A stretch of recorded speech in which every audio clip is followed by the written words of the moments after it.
ये जो जिंदगी की किताब है, ये किताब भी क्या किताब है। कहीं एक हसीन सा ख्वाब है, कहीं जानलेवा अजाब है। कहीं खो दिया, कहीं पा लिया, कहीं रो लिया, कहीं गा लिया। कहीं छीन लेती है हर खुशी, कहीं मेहरबा बेहिसाब है। अस्पताल से मैं सीधा कार में बैठा और घर की तरफ चल दिया। कार चलाते हुए मैं जोर जोर से रो रहा था। मेरी समझ में कुछ नहीं आ रहा था। आंसुओं के सैलाब के कारण दोपहर की चमकीली धूप में भी धुंधला दिखाई दे रहा था। यंत्र चालित सा मैं घर पहुंच गया। माँ और बच्चों को बुलाया। मुझे उनसे वो शब्द कहने थे जिन्हें कहने से पहले मैं मर जाना चाहता था। माँ और बच्चे मेरे इर्द गिर्द खड़े हो गए, मेरे मुंह की तरफ प्रश्नवाचक दृष्टि से देख रहे थे। मैं चाहता था मैं उनकी आंखों से ओझल हो जाऊं। पत्थर का दिल करके जाने कैसे मैंने आखिर बोलना शुरू किया। आंखें अभी भी पूरी भरी हुई थी। माँ, प्रभा के बचने की अब संभावना नहीं है। माँ तो माँ ही थी। जितनी वो मेरी माँ थी उससे ज्यादा प्रभा की माँ थी। प्रभा अपना घर छोड़कर 21 साल से उनकी बेटी की तरह देखभाल कर रही थी। प्रभा में माँ की जान बसती थी। वह अंदर से टूटी हुई थी। उन्होंने अपनी जिंदगी में इससे भी बड़े दुख झेले थे, परंतु यह सदमा भी उनके लिए अत्यधिक भारी था। लेकिन माँ तो वो चट्टान थी जो सब कुछ अपने ऊपर सह जाती थी और औरों को मजबूत बनने की प्रेरणा देती थी। भरे गले और बहती आंख से माँ बोली, कोई बात नहीं, जो भगवान को मंजूर। बड़ी बेटी 16 साल की थी, परंतु प्रभा की बेटी थी। अंदर तूफान छुपाए हुए बिल्कुल चुप खड़ी थी, परंतु छोटी बेटी तो अभी सिर्फ 12 साल की थी। उसकी बड़ी बड़ी आंखें आंसुओं से लाल हो गईं। आप मजाक कर रहे हो ना पापा? मैं कहना चाहता था कि हाँ बेटे, मैं मजाक कर रहा हूं। मैं उन तीनों का सामना नहीं करना चाहता था। मेरे मुंह से कोई शब्द नहीं निकला। वो मुझे भरी आंखों से लगातार देख रही थी। मैं उसका आदर्श पापा था। मैं उनसे उनकी मां को छीन रहा था। क्या यह दिन देखने के लिए मैं जिंदा था? बड़ी बेटी उठी और महामृत्युंजय का पाठ करने के लिए चौकी पर बैठ गई। बोली, मुझे भगवान पर पूरा विश्वास है, वो मेरी मम्मी को जाने नहीं देंगे। मैं जानता था ऐसा कोई सिस्टम नहीं है, परंतु उसे रोकने का कोई कारण नहीं था। मुझे घर पर और रुकना चाहिए था, पर वहां प्रभा अकेली थी और कभी भी मुझे अकेला छोड़ के सदा के लिए वहां जा सकती थी जहां से कोई वापस नहीं आता। मैं कार लेकर फिर अस्पताल की तरफ भागा। आंसुओं की बाढ़ ने मेरी आंखों के सामने एक दीवार सी बना दी। अस्पताल जाकर मैं सीधा ऊपर आईसीयू के इंचार्ज डॉक्टर प्रकाश के पास गया। बोला, डॉक्टर मैं तैयार हूं, मैं नीचे बैठा हूं जब तक आप मुझे कोई खबर नहीं सुनाते। डॉक्टर ने मेरी तरफ देखा। वो समझ गया मैं अपने आपे में नहीं हूं। बोला, ठीक है, आप नीचे बैठिए। मैं प्रभा के बेड के पास गया। वो वेंटिलेटर पर बेहोश थी, परंतु सदा की तरह कमल के फूल सा चेहरा। चेहरे पर एकदम शांति थी, जैसे वो मुझसे कह रही हो, मैंने बहुत कोशिश की यार, पर अब मैं थक चुकी हूं। मैंने पथराई नजर से उसे देखा। बोला, प्रभा, मैं जानता हूं तुमने मेरे लिए पूरी कोशिश की, मुझे माफ कर देना। मैं अपना वादा पूरा नहीं कर पाया। तुम अब आराम से दूसरी दुनिया में जाओ, अब मैं तुमसे वहीं मिलूंगा। मैंने उसका माथा सहलाया, उसके पैरों को अंतिम बार हाथ लगाया। वो मेरी पत्नी नहीं थी, मेरी गुरु भी थी। उसने मुझे जीना सिखाया था, खुश रहना सिखाया था। मैं अपना सब कुछ हार कर नीचे प्रतीक्षालय की तरफ धीरे धीरे जा रहा था।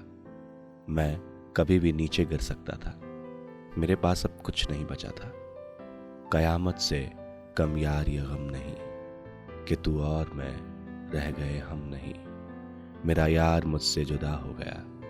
दोपहर 1 बजे से मैं प्रतीक्षालय में बैठा था और प्रतीक्षा कर रहा था अपने जिंदगी के खत्म होने की। मुझे आश्चर्य था कि मैं जिंदा कैसे हूं अब तक। शाम के 6 बजे राघव मुझे ढूंढता हुआ वहां आ गया। उसको देखते ही मैं समझ गया कि मेरी जिंदगी 360 डिग्री का चक्कर लगाकर आज समाप्त हो रही है। प्रभा को मैं 22 साल पहले राघव के माध्यम से ही मिला था। अब अस्पताल में भी हम 3 दोबारा एकत्रित हो गए थे, पूरे 22 साल बाद। मैं, प्रभा और राघव। राघव बोला, मेरी डॉक्टर से बात करवा दो, मुझे प्रभा को अपने फेफड़े दान करने हैं, उसे बचा लो किसी तरह। मुझे लगा मेरा दिल छाती से बाहर आ जाएगा। मैंने भरे गले से उसे कहा, राघव, ऐसा तकनीकी रूप से संभव नहीं है, मैं इस विषय में पहले बात कर चुका हूं अस्पताल में। राघव बोला, नहीं, एक बार मेरे सामने दोबारा डॉक्टर से बात करो। मैंने फोन मिलाया, डॉक्टर से दोबारा पूछा। जवाब तो ना ही में मिलना था। राघव निराश होकर बैठ गया। अब हम दोनों साथ साथ बैठ गए। सामने एक बड़ी सी घड़ी लगी हुई थी। रात के 8 बज गए। ऊपर से कोई खबर नहीं आई। मेरे दिल में पता नहीं क्यों यह विचार आया कि अभी सिर्फ 4 घंटे ही तो बचे हैं बुधवार का दिन समाप्त होने में। अगर ये 4 घंटे किसी तरह बिना समाचार के निकल जाएं, तो कल से स्थिति बदल सकती है। हर हफ्ते ऐसा ही तो हो रहा था, परंतु मैं यह भी जानता था कि अब बहुत देर हो चुकी है। ठीक 8:15 पर ऊपर से फोन आया। मैं समझ गया अनहोनी हो चुकी है। मैं ऊपर भागा, राघव पीछे भागा।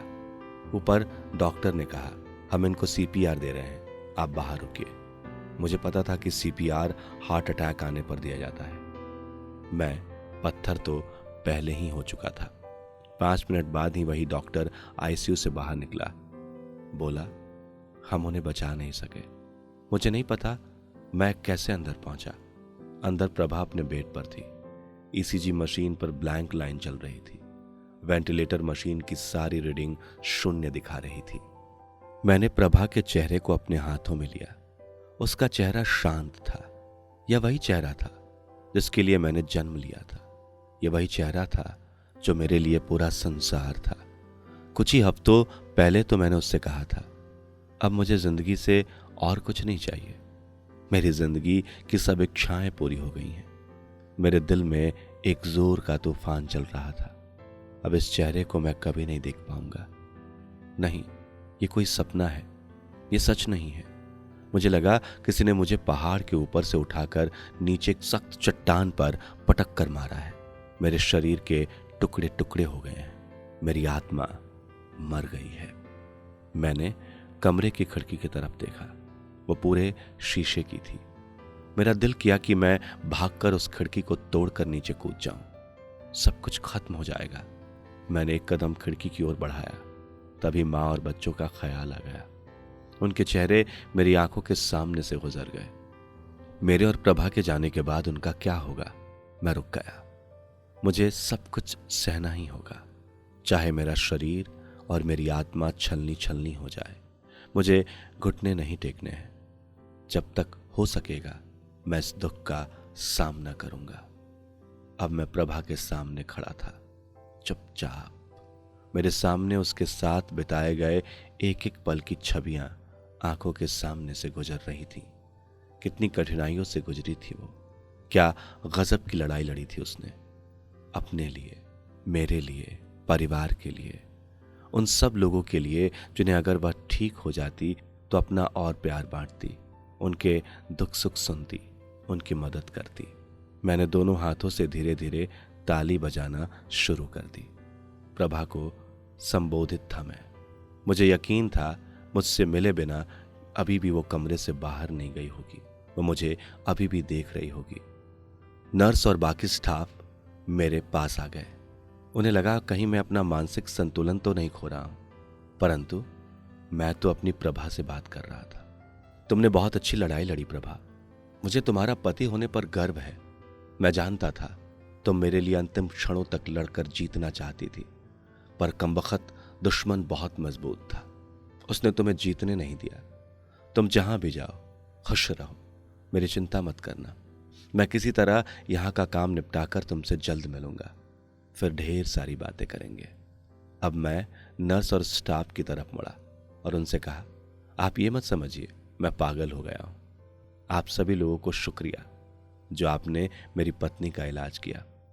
अब मैं मुख्य नर्स के काउंटर पर गया और बोला, बताइए क्या प्रक्रिया है? मेरी पत्नी मुझे कैसे मिलेगी? उसने मुझे गहरी नजरों से देखा, फिर वो पूरी प्रक्रिया बताने लगी। राघव अभी तक समझ नहीं पा रहा था कि ये क्या हो गया है। वो बार बार सिर्फ एक ही बात कह रहा था, नहीं, ऐसा नहीं हो सकता।